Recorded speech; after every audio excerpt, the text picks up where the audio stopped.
Resolução da questão 70 do primeiro módulo de matemática do curso preparatório para o Enem. Aqui ele pede para assinalar o que for correto. Na afirmativa 01, ele diz o seguinte: o número real apresentado por 0,52222 em diante é um número racional.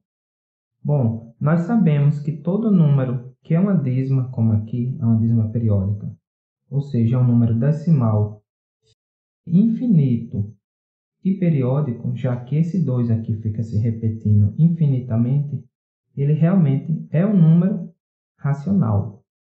E ele pode ser escrito na forma de fração.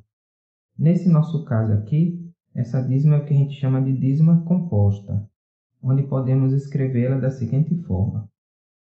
No numerador, nós colocamos a parte não periódica, que é isso aqui, tudo, junto com a parte periódica. Ou seja, 0,52 menos a parte não periódica, que no nosso caso aqui é 0,5. No denominador virá o tanto de noves será o tanto que vai aparecer da dízima, ou seja, o período, que é o valor que se repete, que no nosso exemplo é 2, ficará então 1 nove. Se tivesse dois algarismos aqui se repetindo, por exemplo, 25, 25, 25, ou 23, 23, 23, 23, então seriam 2 novas. E em seguida virá o tanto de zeros de acordo com o número de algarismos depois da vírgula e antes do período. No nosso exemplo aqui temos apenas o 5, então terá um zero. Fazendo agora esse cálculo no numerador, 52 menos 5 é igual a 47. 47 sobre 90.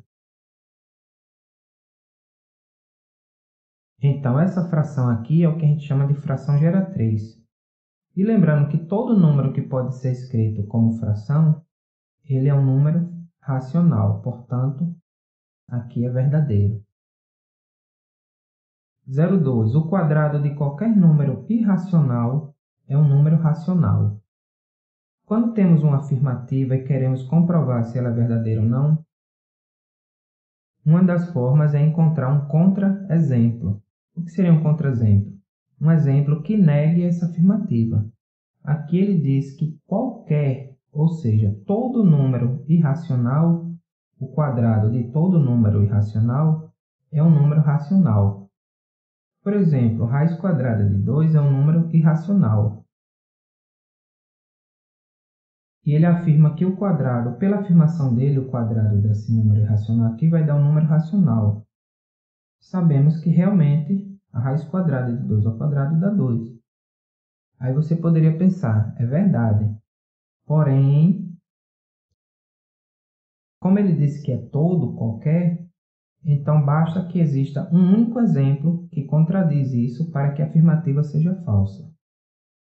Então, se eu pegar a raiz cúbica de 2 e elevar o que é um número irracional e elevar ao quadrado, a raiz cúbica de 2 ao quadrado é igual a raiz cúbica de 4, que sabemos que é um número que não pertence aos racionais. Ou seja, como temos um exemplo que contradiz isso, então essa afirmativa é falsa.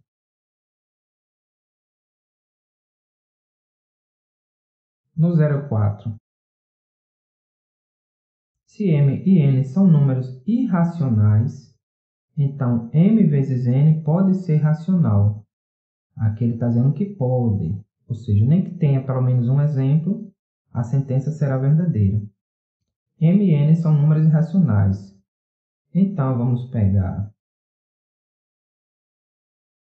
a raiz cúbica de 9 vezes a raiz cúbica de 3.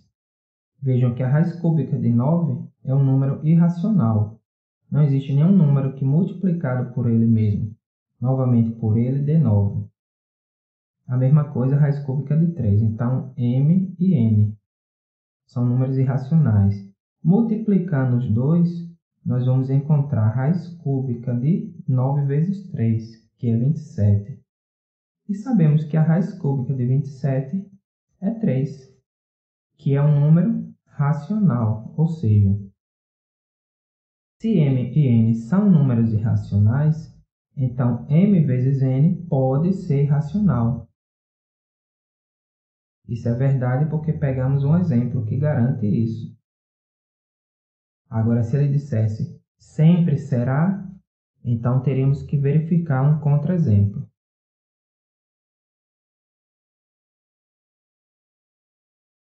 No 8 ele diz o seguinte: o número real raiz de 3 pode ser escrito sob a forma a sobre b, em que a e b são inteiros e b diferente de zero.